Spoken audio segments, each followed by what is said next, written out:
Okay, well, welcome everybody to the Bluewater Park Water System Community Information Session for Wednesday, July 9th, 2025. With us, we have myself, I'm Sarah Baxter. I'm the Communications Coordinator and Committees Clerk for the Bowen Island Municipality. We are also joined by Kern Dillon, who is our Chief Administrative Officer. We have Kristen Watson, who is our Chief Financial Officer. We have our Utilities Coordinator, Annette Fishman, and our Operations Manager, Garrett Dunce. Just as we are going through the presentations that we have for you today, if you have questions, with the first presentation, please just save questions for the end. But questions throughout, if you could use the raising hand option, and then I'll be able to see that you have a question and be able to call on you. So I'm going to firstly call upon Kern, our Chief Administrative Officer, for his presentation. Hello, everybody. Thank you for attending this information session on the Bluewater Park water system. It's a rainy day, so a good day for an online meeting. I'll share my screen and my presentation, and then if there's any questions, I'll try my best to answer them at the end. I am filling in for the substantive director of engineering, so I may not have all the answers, but if I don't have them today, I'll record the question and we'll try and get back to you after the meeting. So with that, I'll just share my presentation.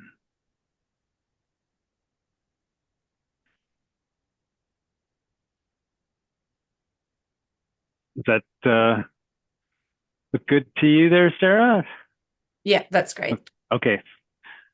Yeah, so work continues on the Bowen Bay Bluewater Park King Edward Bay project, and all the work that NB Contracting's been doing. So the fill line's being installed from Bowen Bay Wells 1 and 2 to King Edward Bay, the treatment shed. That project's complete, and all the well pumps and pipings have been replaced, and new controllers have been installed.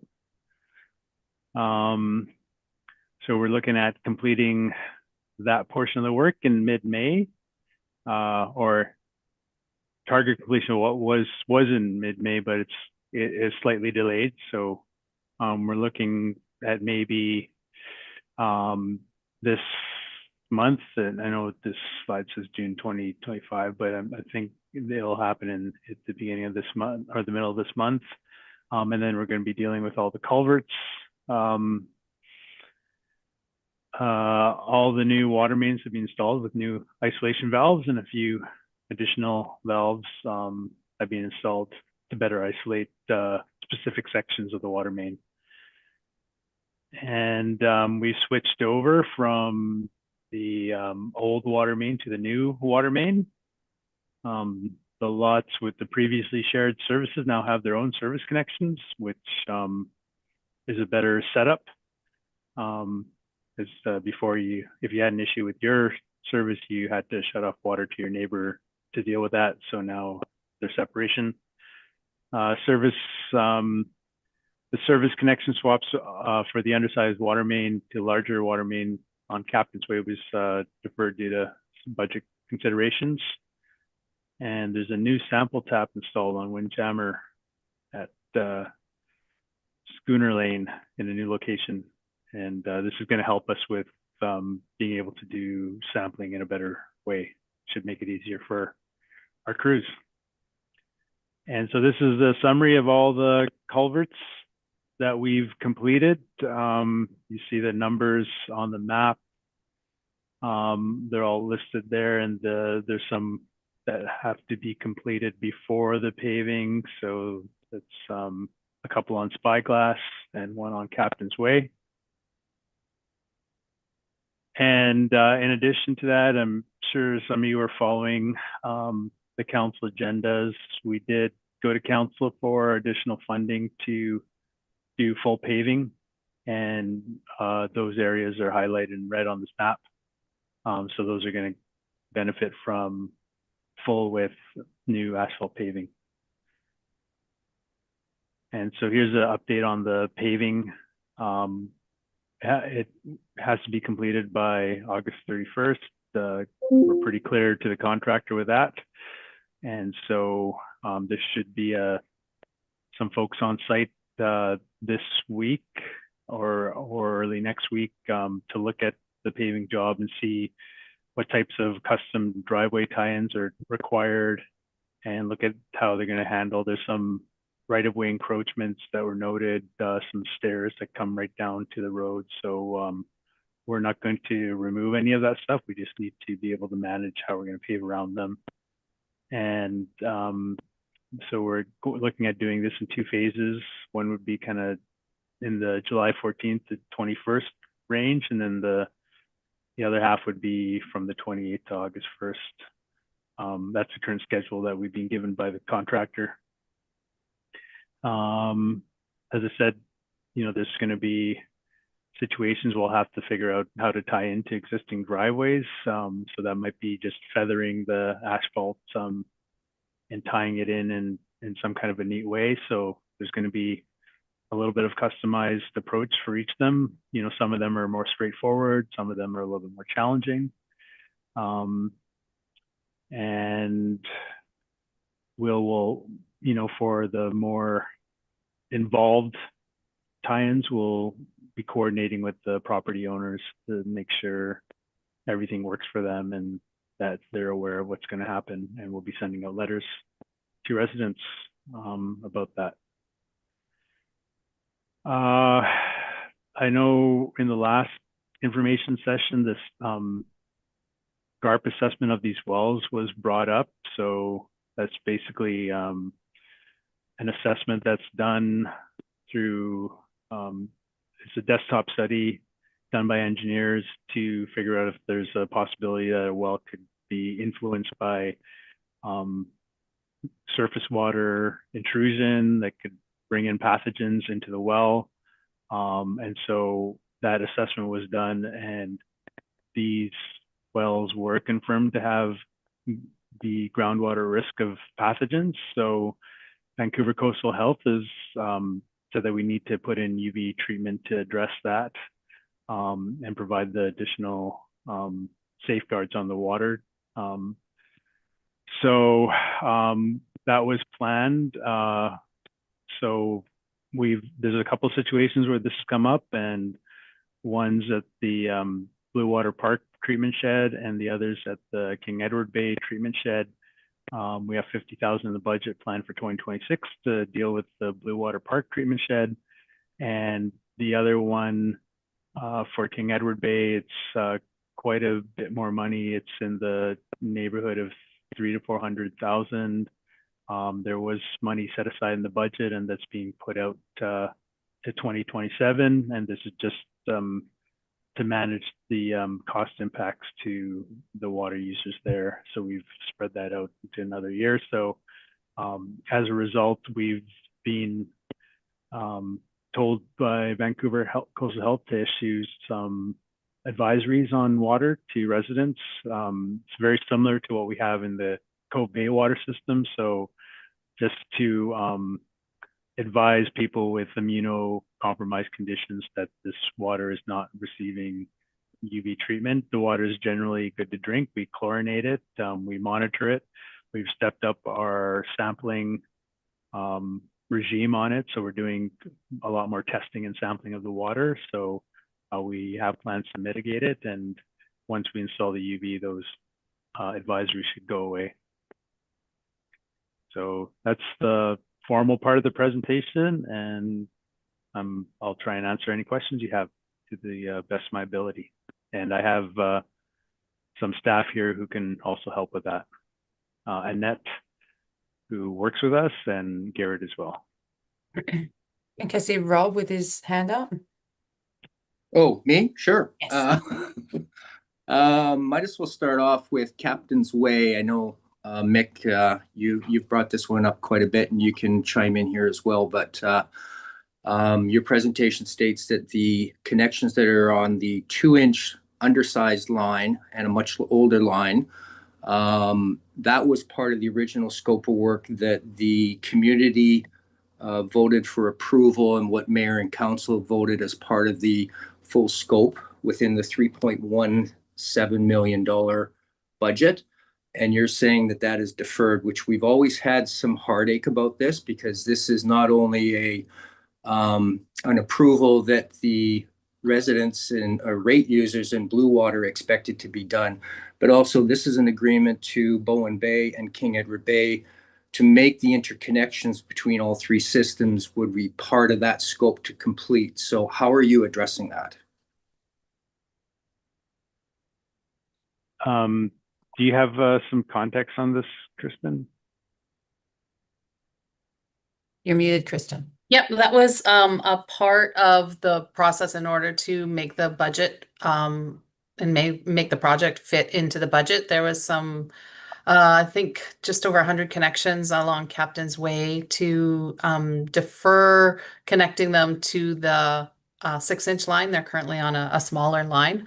So the water that is being delivered to these homes is of the same quality as everything that is being delivered to all of the other homes on Bowen Island. It's the connection size should best practice be increased.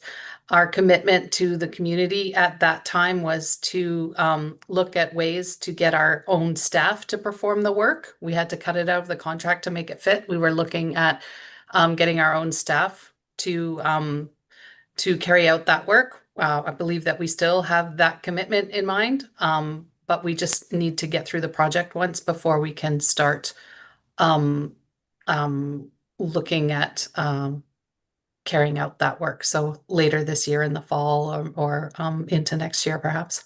I don't know if Garrett has any of additional input on that as far as being able to commit the workforce to doing that. It's not 100 connections. I think we're only looking at about just over 20. Oh, There's about 1, 2, 3. I'm just looking at the map here. 5, 6. There's 8 connections that are already on the 6-inch that were done in the past. And I've talked with the staff. We could in-house try to do some of this work. So that would mean hiring a machine and just doing them whenever we have time. And you just, ideally, you tackle 2 a day. We had hoped with NB working in conjunction with them that we could share that effort. Like they would basically hydrovac around the existing services. They would do the excavation point, and then the municipal staff would do all the tie-ins at the meters. So that was what we'd originally discussed, but now due to budget constraints, it may be on municipal staff to just peck away at these and, like I said, tackle as many as we can. Whenever we have free time, we get a machine and jump on a couple, patch it up, move our way up the road, and just keep going. But Kieran, this does not fulfill the obligations to the West Side communities of what the original intent that we approved for the $3.17 million budget for. So we got a bit of a difference right now on this that we got to figure out. So I'll hand it over to Mick to add to this. Yeah, I mean, it seems to me as a Captain's Way resident, we're on the hook for the very significant cost of this project, and yet one of the parts that's quite important to us is that we're not tied into it all, to this new infrastructure, except via an old 2-inch water main. It would be a lot easier to understand this budget issue if, in fact, you presented a financial update on the project in this meeting. Yep. So that's I going to don't be know why you haven't done that. Sorry, Mike, I think that's the second half of this. So we're going to do 2 presentations today. I've done the one on the project update of where the works are actually at, and Kristen's going to follow up with the financial picture and the budget for the local area service, right? So some of the questions you might have on that side might be answered by that Okay. question. Okay. So at this point, I've opened up the floor for questions on the actual progression of the construction works, and I appreciate there's questions about financial commitments, past agreements, and things like that. So if we can maybe just focus the questions on the construction works and how they're progressing for this portion of it, and then we'll have the next presentation, and then all those questions about process and past agreements and things we could maybe save to the end. Is that, may I suggest I that think we can do it that's that way? fine. Okay. I mean, there were two parts to my concern. One is the lack of financial transparency, which hopefully will be covered. But I think the other part is that this project will not be complete, and I'm not hearing any commitment other than, well, we'll do it in our spare time when we're not busy doing something else to get this project finished. And it was an important part of the project was to make sure that we replaced aging infrastructure and inadequate infrastructure, particularly for fire flow. And that's not complete. And the commitment was made that it would be, and it hasn't been. The fire flow is there though now. Yes, we understand that, but the project is not complete. Yeah, okay. But I was just addressing the fire flow Yeah, issue. yeah. Fair enough. Yeah. Okay. So all the hydrants are connected into the new pipe, the new 6-inch pipe. The newer 6-inch pipe. Yes. Yeah, Yep. that's right. Okay, Jonathan, you had your hand up next. Do you want to wait until the end or wait and ask it now? Well, it's partly on what was in the previous presentation, but it's financially directed. Just about the last part about the additional treatment, and I'm wondering, the last part, the King Edward Bay wells, and how the cost is going to be allocated between the three water areas. But, yeah, that was my question. How are you going to allocate the costs? So the cost for are you talking specifically about the ultraviolet project? Yes, the rate project? Yeah. Yes. So there is a financing plan in place to take place over this year and next year to pay for it. Right. The total cost I think was in the range of $225,000. So in your budget in 2025 and 2026 and going forward, in order to fund shared capital assets, there is a contribution to a new statutory reserve fund that's been set up. And so it's a proportionate contribution from each of the three water systems. Is it divided by 3? No, it's a proportionate share. So you guys are 153 connections. Bowen Bay is 64 connections. Okay. King Edward Bay is 62. So proportionately, you're all making a per household contribution. Right. That's the same to this fund. So that fund has been established, and going forward, that's where the costs will be funded from for all of the shared assets for the interconnections. Right. Makes sense. I don't argue with that. Yeah. So that would imply to me, and I'm hoping the Muni comes forward to this, that we are now really one water area. If we're sharing the costs equally for everybody, then it's one water area. No King Edward Bay, no Bowen Bay, no Bluewater. Well, we do have to work within the framework that's set out within the community charter that says a local service area is independent but we're sharing costs. Something needs to change then. Something needs to change, because you're saying that we're all donating equally, we're paying it equally. Mm-hmm. So to me, this idea of separate water areas. Well, I mean, it works both ways, Jonathan. At the same time, when Bowen Bay has really old pipes, you don't want to be on the hook for replacing their pipes when you guys have just spent $3.1 million of debt to replace your pipes. So it can't all go together. We do still have to have some things that are paid for by independent local service areas and some that are shared. All right.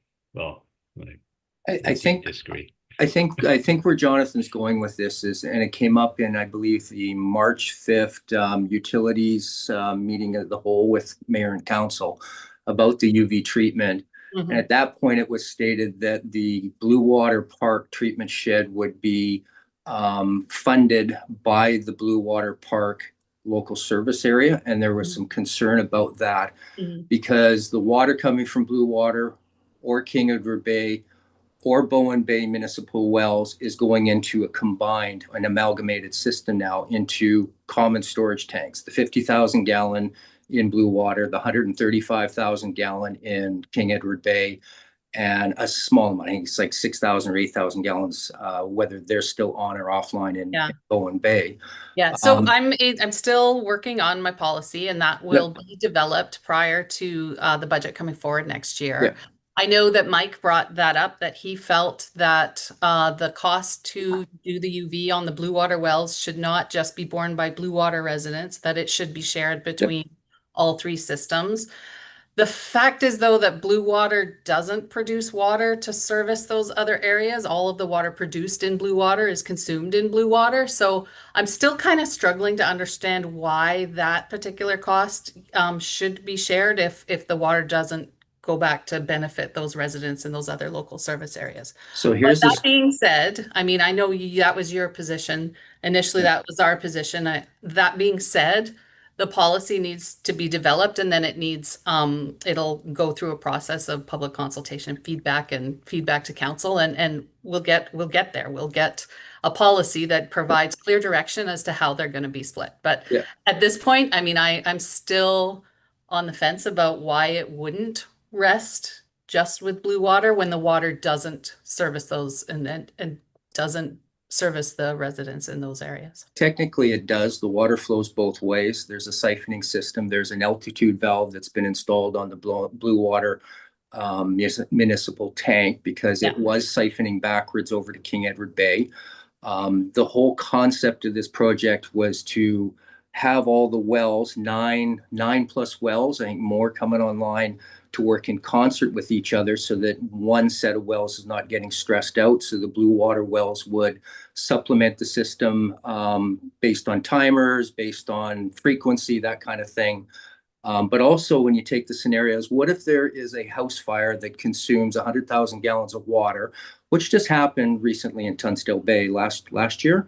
That's a fair amount of water. So then the water that's sitting over in Bluewater's municipal tank is then supplying the whole communities of the west side until we can get the reserves back into the King Edward Bay tank. So you've got that scenario as well. I know we've got many scenarios like that, Rob. We've got Cove Bay Water paying and footing the bill for the entire fire protection for the entire island because all the tanks, all the fire trucks draw water from Cove Bay. It's a real administrative nightmare. And I don't know that we can ever get to a situation where we'll have complete every person on the island made whole. It's this local service area structure that we're stuck with is really challenging. And I agree totally. I think it would be much easier from my perspective to administer and budget and do expenditures for if there was one utility that serviced all of our municipal water systems. Honestly, that would be the easiest and the most straightforward for us, but that's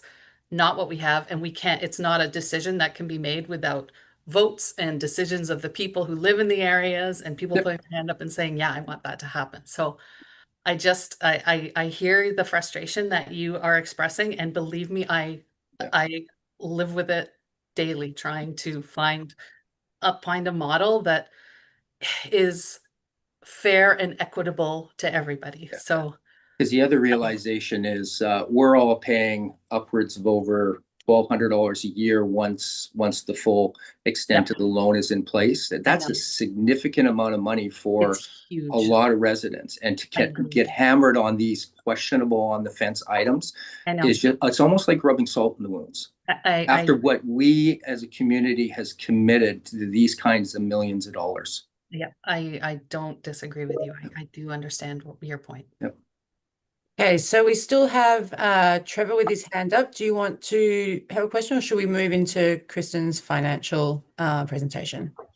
I had a couple of questions, if I may, in addition to the ones that were asked. If the connections on Captain's Way are going to be done, over the next year or so, based on the municipality's availability, how will that impact the road on Captain's Way? Will you have to dig up portions of the road to make those connections? And are we looking at a paving issue where those connections happen? Just want to get some clarity on that first. And I have one other question, small one. Oh, I can answer that. Yeah, if we have to make a connection, obviously we're going to have to make a cut in the road. 100%. And then they would have to get repatched. So I guess the supplementary question would be, would it not make sense to do that now when they're doing the paving? Yeah, I agree. I'll leave that. I'll leave that with you guys. World, yeah. I'll leave that with you guys, but it makes sense to me.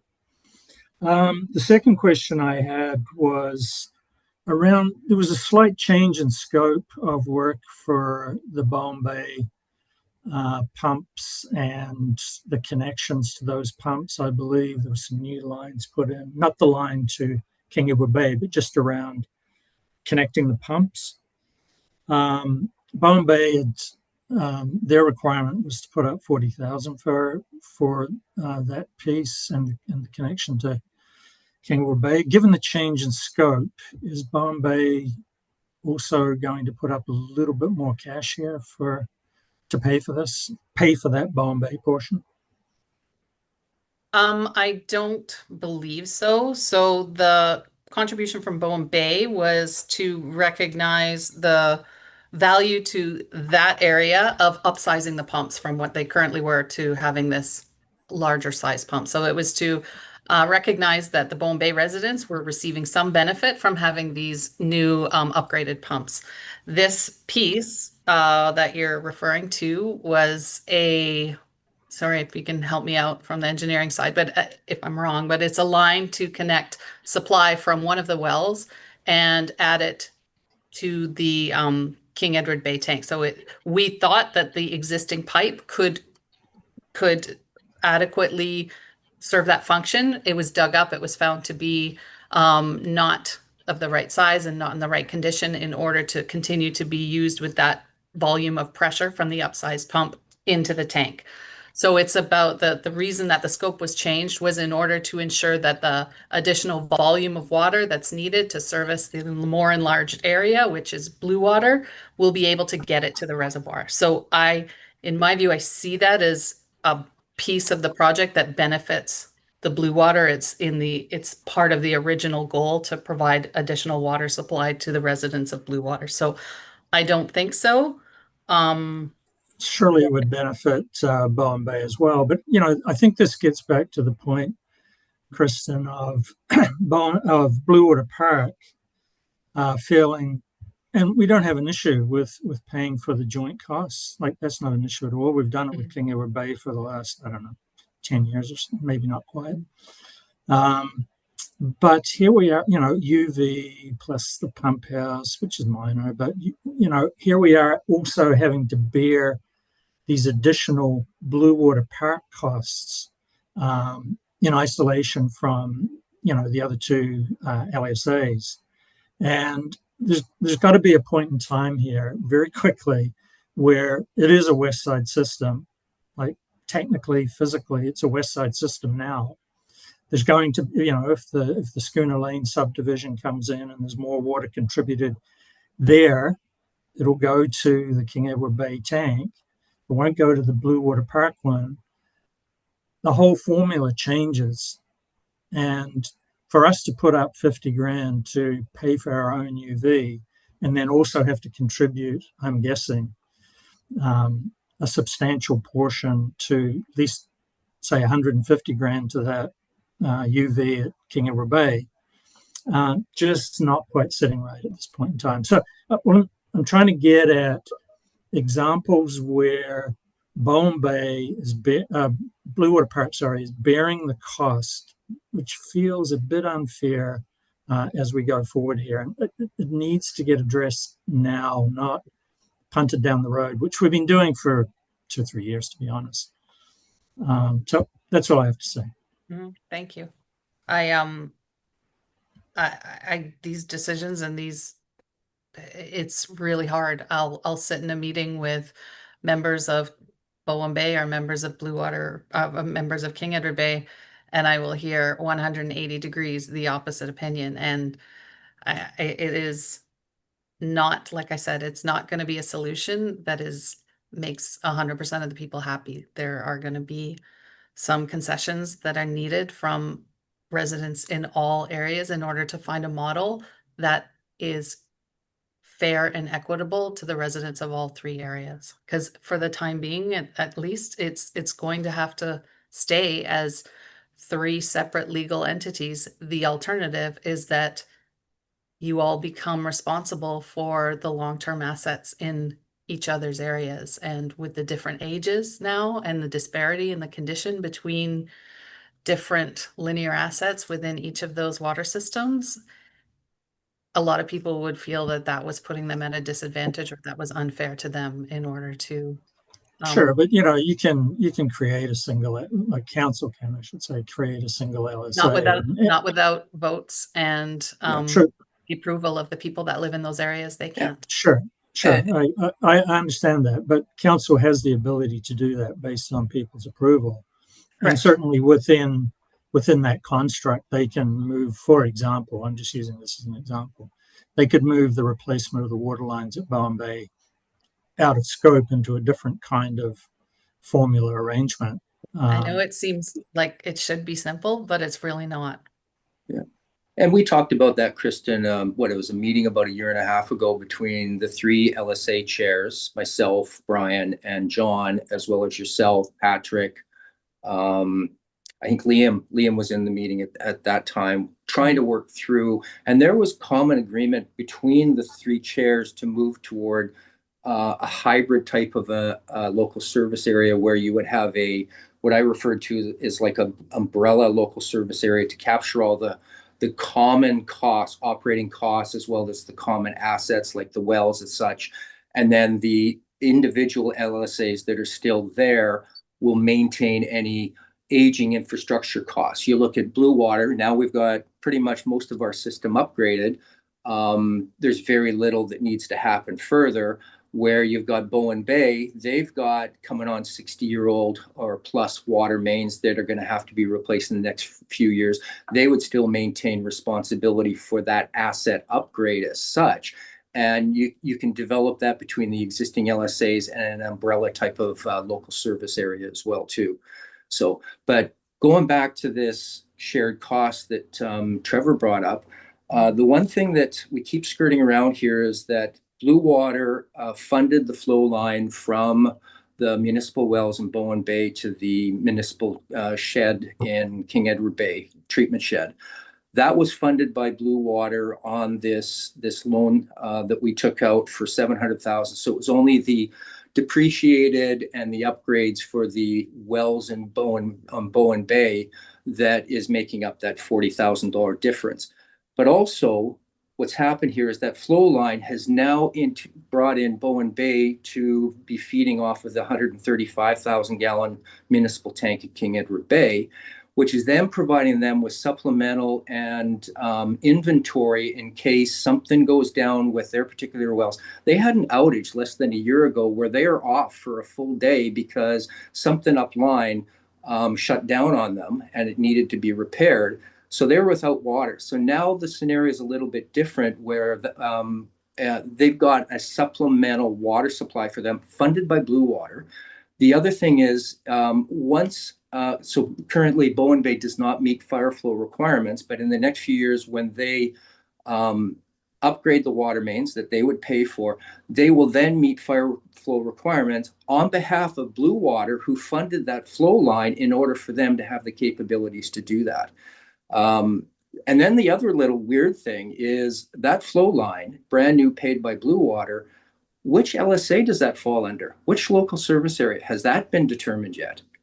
We bought it, we're paying for it, yet it's under the boundaries of the Bowen Bay local service area. That's another thing that nobody's talked about yet. And I think that needs to be figured out pretty quickly here too. Yeah, well, all of the project is being funded by Bluewater, but the work is being done in Bowen. Yeah. So that's our case about why we're being asked to fund something that somebody else is going to get eventual, if not short-term right now, and then long-term benefits down the road. Do we do latecomer agreement to recoup some of our costs? Because this is going to create a benefit for somebody else down the road. Okay, so at this point, what I'm hearing is a lot of questions about cost sharing, financial implications, how the mechanics of how all these costs are shared amongst these different water systems.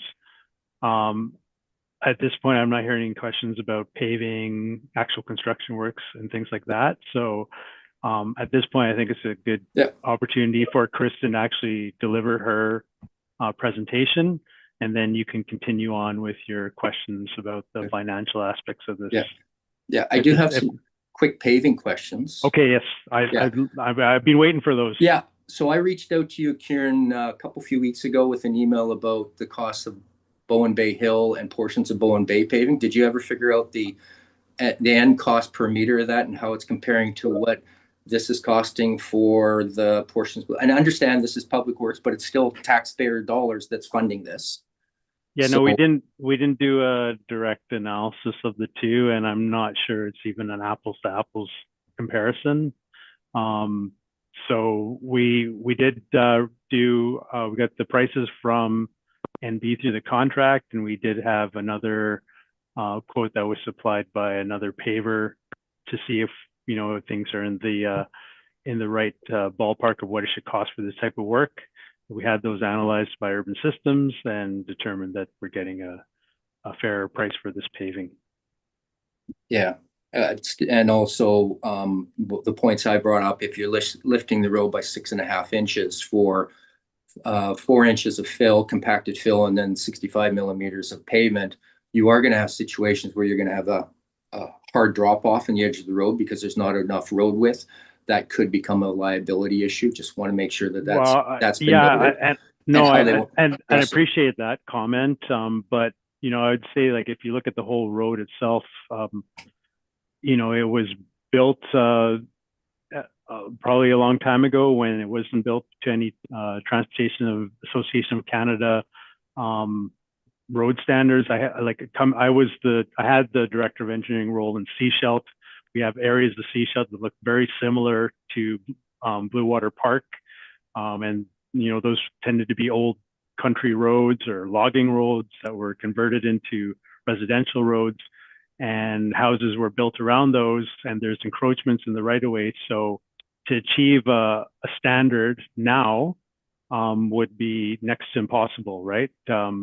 Without expropriating land or getting rid of encroachments or things like that. So and so I just want to, before you jump in here, I just want to say that it's not going to necessarily be like a uniform 6-inch increase in the grades. Like, there's going to be a degree of field fitting, and this is a unit rate contract. So if we find there's areas where the gravel is suitable and the subgrade is stable, then we may not need to put in the extra gravel there. And so that will be reflected in the final cost of the works, right? So it's, it's not like a bare land road where, we can build it to a standard. We have to work with what's there. And I'm sure you can appreciate the challenges with that. Oh, and I get it totally for that. It's just, it would have been nice to have seen the comparison between what you paid for Bowen Bay and Bowen Bay Hill last year versus this scenario, or do the same as exactly what you did in Bowen Bay last year of rip up the surface, scarcify down a little bit of the road base and build back up again. That's all I was getting at here. The other thing, a couple other things, there was that leak in April that we lost water for a day in our end of the community. I think we could probably address that separately, probably through email, because there's still some questions about the integrity of the system and why that failure happened that day. Mutiny Lane, some tie-in issues for paving on that one. Probably once we're talking about paving, we can address a bit further. And then there's the deer carcass that's about 15 feet away from the wellheads up in Mutiny Lane. Has that been removed yet? Maybe you can follow up on that. Sure, I could. Yeah. If Garrett has left the meeting, but Yeah, I think he's having connection issues. He comes. yeah, in. Annette, could you make a note to follow up with Garrett and see if we removed a deer carcass? Yeah, by it's, a wellhead? it's right. It's right close to the chlorination shed, so that's a safety issue for municipal staff. And then being 15 feet away from some wellheads, not a good scenario. So I believe it has been dealt with, but I will confirm that. Yeah, I talked to Janet about it yesterday, and she was going to dispatch somebody hopefully before the rain started. Okay, so thank you for sharing that piece of information. And okay. Well, it sounds like it was dealt with, but yeah, which would be great. Thanks. Certainly confirm. But were there any other additional questions on just the construction that's happening? Oh, I'm good now. All good. Okay, great. Thanks. I'm going to hand this off to Kristen, our CFO, for her presentation. Okay, thanks.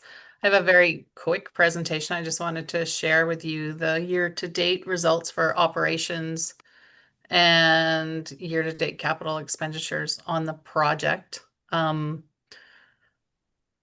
Looking just at Bluewater Park, from an operational perspective, all of the parcel taxes now have been collected. The utility rates, we're just about to send out the second billing for the year, so that will bring us up to about 50% of utility rate revenue for the year.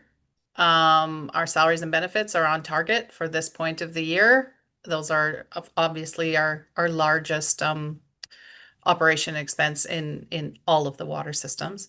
Looking at the interest expense, you are well below. That's because we've deferred the borrowing. We are now only we borrowed 500,000 last year, and we are just about to potentially borrow the remaining of the funds needed to fund the project.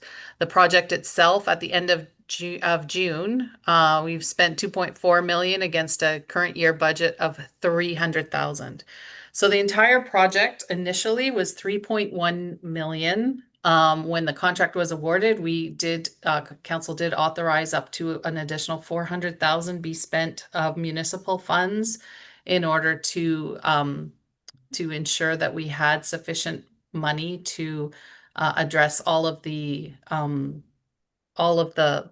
things in the project. Now, there have been project savings that I can share with you. I'm excited to tell you that we did have some significant allowances for things like tree removal and rock blasting and that kind of thing. Some of them, over $100,000 in rock blasting and tree removal, that kind of thing. So there has been a minimal use of those allowances. So we do anticipate that the project is going to come in under that 3.5 overall $1 million budget.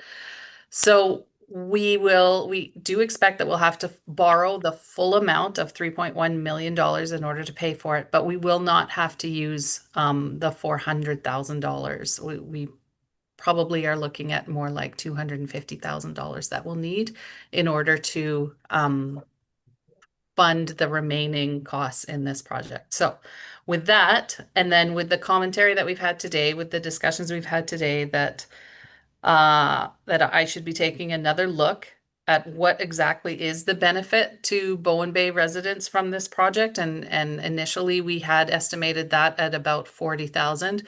So I will have a meeting with the consultants on that and ask them to review that for me, and with the understanding of, what is the piece that should be fairly and equitably attributable to the residents in Bowen Bay for their benefit of having this increased access to water supply. So I'll do that, and King Edward Bay. King Edward Bay is another issue. Well, they're getting benefit from the water supply as well. But yeah, I know. But so you can't split their water up. Yeah, no, I know. They've even admitted that their none of this project was ever anticipated to benefit the residents in King Edward Bay. There is demonstrable benefit to people in Bowen Bay. There's demonstrable benefit to people in Bluewater Park. If we had never done any of this, the King Edward Bay water system would adequately meet the needs of their residents at this point as well. So, it's, I'll look at it. I'm not hopeful that there's going to be any change in any budget that was allocated to the residents of King Edward Bay in this, though. But yeah, I can answer any questions that you have. We've had quite a few already, but yeah, do you? What was the $250,000 over the original budget go for? Sorry, the original budget was 3.1, right? Yes. Well, the original, when we asked for the borrowing, when the contracts came back, they all, if you recall, they all came back over budget. We had to find additional funds in order to go forward with the project. So we, council agreed to use up to $400,000 from the Growing Communities Fund to fund the project in its entirety. And we went ahead and awarded the contract. So the contract went from the budget went from 3.1 to 3.5. Okay. We've spent $500,000 in 2024, and the remaining budget is $3 million to be spent in 2025. And of that $3 million, we're about 80% along the way of the project. Okay, so Mike had his hand up. Yeah, I'm just wondering whether there's enough money left to do the Captain's Way tie-ins. And I'm also wondering why we can't see a detailed project cost report that shows the ups and the downs of the project. Presumably you have that. I hope you do. Yep, we have a project manager that is working very closely with us and monitoring costs very closely. I work with them every month. Yeah, I don't generally share that level of detail with council or with people. Yeah, they also have proprietary unit rates that the contractor would not necessarily want to share publicly. So I'm not saying there's a way we can't do it, but I think we'd have to think about how we would do it. I don't think you have to break it down to the individual unit rate, but what I do think is there's only one source of money for this project, and that's us, the Bluewater residents. And it doesn't feel very transparent that we get one line which has a number on it, which doesn't have any ins and outs. It doesn't have any, you mentioned we've got some savings on blasting and tree removal. I think it would be, you'd get a lot more support for the way this project's been conducted if you were transparent about it. And if you could show us that while there is enough money to do some of the Captain's Way tie-ins, and I think it would also be very helpful if you could commit to a timetable for that, because frankly, it doesn't come across as very professional to me that we're just leaving that as when Garrett has a bit of time on his hands, he'll get to it. Yeah, I think with respect, Mike, I think you also have to appreciate that we're dealing with infrastructure for which we lack adequate as-built record drawings for. We don't know the conditions of. We've already had one line where we've exposed it and found it to be deficient for the purposes required. And so, you know, for us to share snapshots with you and then use that as a justification, well, let's do these service connections now. Like, we need a degree of contingency in the project float, if you will, to deal with surprises we're going to see once we start uncovering this infrastructure, right? So if we had shared a preliminary snapshot of where we're at with the budget, you looked at it and they said, okay, well, you can, you know, fund the service connections. And then later on, we find out through uncovering infrastructure that we have a water line that's deficient. Where are we going to have the money to deal with that, right? So we need to have that. And I know Rob is, you know, you come from a project management background. You know, you need to keep some contingency. So that's why, like, sharing, we could figure out a way of how we can share those snapshots. But I think if we do, it's got to be realized that we need to have contingency to deal with unknowns. And there's a lot of unknowns on I this think you'll project. find if you look at who's on this call, there are 3 professional project managers with grey hair or no hair, Or no. who've been doing this kind of thing for years, and understand how projects work. And so I don't appreciate being told that we wouldn't understand what we were looking at. And I'm also aware that I was told at the beginning of this meeting that the project's essentially complete. So we know what's in the ground. We've dug it up.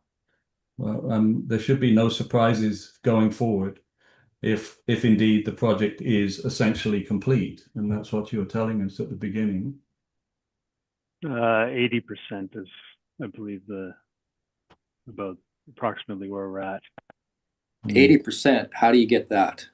The only things I'm seeing deficient on is some additional connections to the individual meters along Forecastle Way.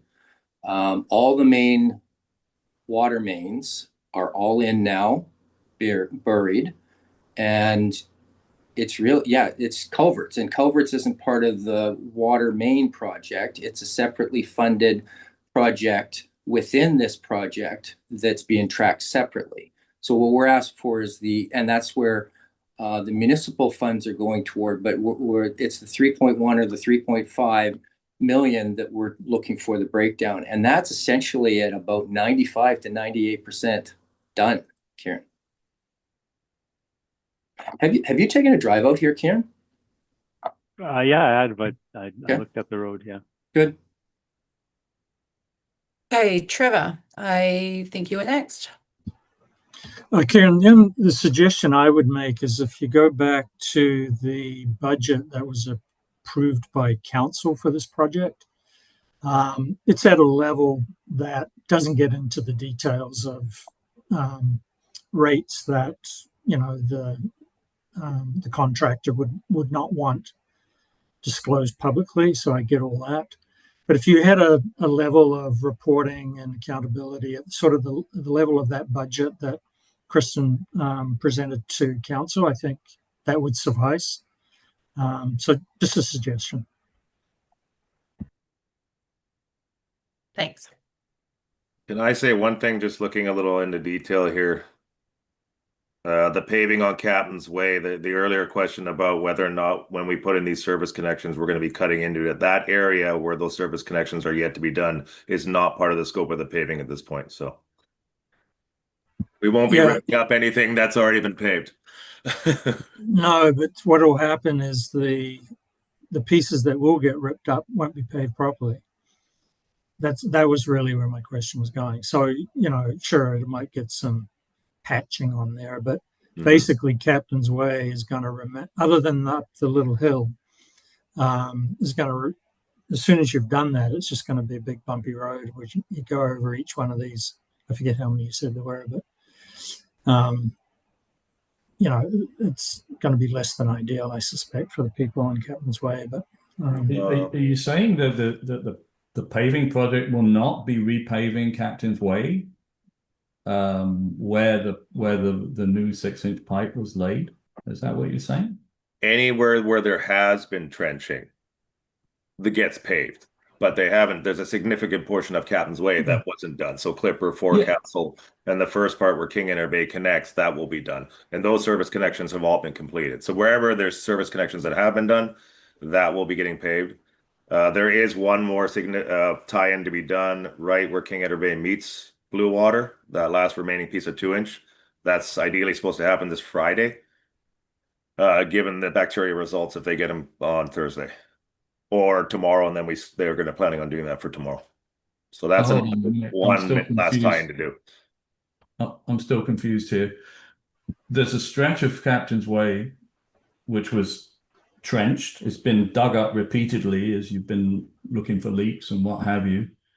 It stretches from approximately 830 Captain's Way north. I don't know how far north, but that is currently in need of repaving. Are you saying that stretch is not going to be repaved, and that happens also to be the stretch where the tie-ins have not been completed? Yeah, I'm just looking at the little map of the drawing here. So all I'm seeing is Forecastle, Clipper. I don't have the addresses on here. Are you saying down at the lower portion of Captain's Way where you're coming in from King Edward Bay? Yeah. So As if you were there's, driving along the lower half, past Francis Walk, and then you head down towards and then you that head. area is on the map to get paved. Yes. Okay. Yeah. And that's where a significant Good. number I'll of. just share it. I'll just share again the map here. Yeah, there we go. Yeah, there we are. Thank you. Yeah. So that red part, that red strip on Captain's Way, I think that does go back and cut. Yeah. Okay. So that part is being repaid. Yeah. Yes, yeah, 100%. And all the service connections in between there, wherever you still see the white, those are the ones that still need to be done. So, Mm. and the Okay. road crew has gotten significantly better at their patches. I will throw that in there over the last few years. They're getting very more dialed in and focused on their stuff. So, they're taking their time with everyone. So, It really does go back to Trevor's comment that it makes so much sense to make these tie-ins now. I mean, it looks to me on the map, although the most could be 1, 2, 3, 4, maybe 10 tie-ins in that stretch that's going to be repaid. Surely you can find a way to get those done before you repave that stretch. oh, 100%. I just spoke with James, the contractor out there yesterday. That was the plan. And we were going to do them that day. All over Captain's Way or the other parts of Bluewater, they had the benefit of having two charged water mains, whereas here they're going to have to, there's only one they can work with. So the day they do it, they have to swap them over. And he knows very well he doesn't want to rip up the road once it's been paved. So, no, we just had that conversation yesterday.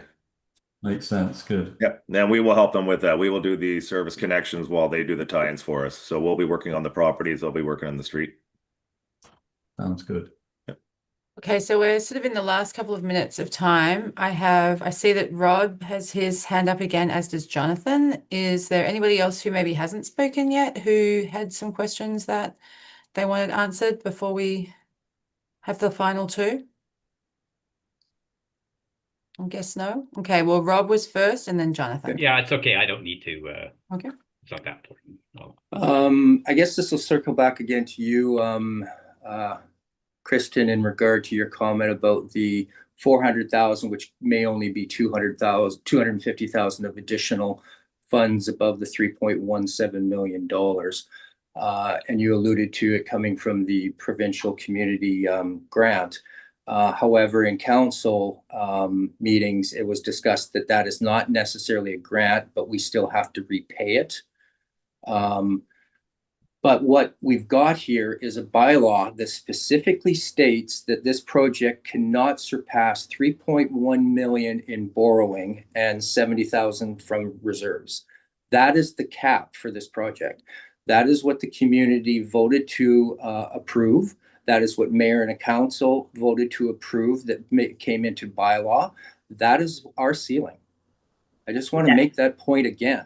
The debt is not about a project cost, it's about a funding cap. So how much can you borrow? And the upper limit of the borrowing is 3.1 million. Yeah. So that 250,000 or 400,000 is borrowing. No, it's not. It's borrowing is technically legally from an external resource. The muni is the external is a transfer of money from fund to fund. Internal borrowing is not borrowing. Same thing with Cove Bay Water Treatment Plant. That project went $1 million over, and the municipality had to fund the additional costs of that project, $1 million out of the Land Opportunity Reserve Fund. That was the sale of Lot 1 to build the apartment building. $1.1 million was borrowed by Cove Bay, but it's not borrowing. It is an internal use of municipal funds. Okay. Still disagree with that. And there's a lot in the community that disagrees with that too. Mm-hmm. So, and that's why I've written those multiple letters to mayor and council asking that we be eligible for a grant, that its number one line item is to support public water systems. It was a very close vote. It was 4-3. So council was very split on the requirement to have Bluewater Park property owners repay that to the general fund. That was a very, very close decision. Yeah. And But then what's that going to equate to with for dollars for us? That's the next question that you're going to be facing here, because we're already so it is going to in be the stretched budget. out. It's in the budget as an internal transfer of 40,000 each year for the next 10 years. So ideally, if the project comes in under and we get to minimize the use of that 400,000, then that will significantly bring down that internal transfer, and we'll be able to build the reserves more quickly for Bluewater Park. By reducing that internal transfer of 40,000 over the next 10 years. Right.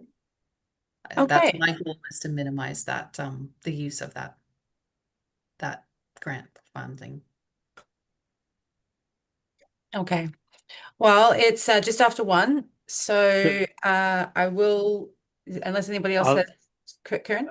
Yeah, I mean, I'm good for another, 5 minutes if somebody has a question. I know, if there's anything out there, or I'm also going to say if you didn't have an opportunity to ask a question today, you can send them in, and we'll try and get back to you. To the water email. I mean, I'll just throw a quick one in. How's the money that how do I put it? The work that the Bowen workers are doing allocated, costed on this project? So Garrett was saying their guys are going to be doing some of the work, not the NB guys. Mm-hmm. How's that costed? Like, is that general Bowen funds being paid, used to pay for that? Initially it would just be through salaries, which is distributed according to a formula that is proportionately paid for by users in each water district. Anytime we have overtime, we charge that direct overtime to the cost of the system in which that was I guess what I'm getting at, I mean, would it be cheaper for the Bowen guys to do as much of the work as possible? Yeah, I think that boils down to capacity too, though, and what equipment they have and the number of staff they have, and but at the beginning of the call, you said they were going to take on, those last remaining connections on Captain's Way. Mm-hmm. I had already offered our services on the properties because I knew there was going to be budget constraints coming into that Captain's Way area. So there was discussions with NB when it was a likelihood that that was going to happen, and that was the hope that it would. And I even said to them, well, why don't our staff, while you guys are running the trenches, jump onto the property side and do all those service connections? I've had to purchase a lot of inventory for the service upgrades, and I'm going to be honest, I didn't put a lot of those costs onto Bluewater, which probably should have gone onto Bluewater. So I've been doing my best with the inventory to spread stuff. A lot of the inventory I purchased is benefits. It's the same hardware we would use in a lot of water systems, a lot of the 7. Right. So I should have put it probably on Bluewater, but I've just kind of been putting it in the big umbrella. That's great. There's no complaints there. I'm just picking little pieces out as I need without, and then because I'm doing my best too. I don't want to put too much financial strain on work. Right. So that's why I offered municipal staff. I mean, that's a good way to go financially. Yeah, but like to Kern's point too, like we have only limited resources, and we do have 7 other water systems that we're looking after. And if things break and leak wherever, we're gonna run our guys that way. So when I say when we have time, coming into the fall, generally things slow down in the summer and people go back to, the summer break's done. Then we typically have more time, especially coming into the winter. So if not a great time to be working outside, but we do, and then that would be a good time to pick up a lot of these service connections. They're not that complicated, especially because the 6-inch runs very close to the 2-inch. So it's not like you're ripping up the whole road. Quite often it's within 2 feet. So it's just a bang swap over. Yeah, in the perfect world, we'd have one guy just run ahead with a machine, open up the trench, and we'd just be going bang, bang, bang. And if Sure, but I guess I'm just getting, financially, if we are on the budget constraints, then it seems to me that would be a good way to go. Like the more work that you guys can do. And that's why I offered that we would do it. Right. I wish we'd got more of them done just when we had the time, but sure. Anyway, we'll do what we can. It'll be a focus on our good. Yeah. Be a good experience. Yeah, well, that too. It's actually a great experience for the guys. Yeah. The ones that don't have a lot of experience doing that stuff. So we'll do our best. Sure you will. And